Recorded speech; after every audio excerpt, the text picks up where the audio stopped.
ગોપાલભાઈએ સહકારી બેંકના કૌભાંડ લાવ્યા, સુરેન્દ્રનગરમાં અત્યાર સુધી કોઈ લાવ્યું નથી.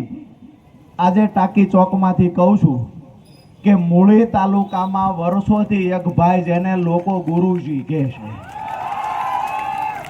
વર્ષોથી ભાઈ અહીંયા હાઈવે ઉપર ઓફિસ કરીને બેઠા છે. ડિસ્ટ્રિક્ટ બેંકમાં માત્ર ગોપાલભાઈ જુનાગઢમાં ભ્રષ્ટાચાર થયો એવું નથી. ઈ ભાઈની તૈયારી હોય જાહેરમાં ચર્ચા કરવાની.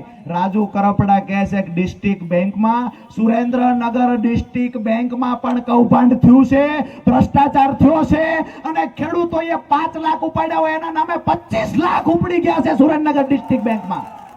જો તું તે ધોયેલા હોય તો વી આવો, ચર્ચા કરવાની તૈયારી છે. તમને બોલતા નહીં આવડે પણ તમારી હારે રહેરી ટોળકીને લઈને વી આવો. રાજુ કરપડા એકલો તમારી માટે કાફી છે.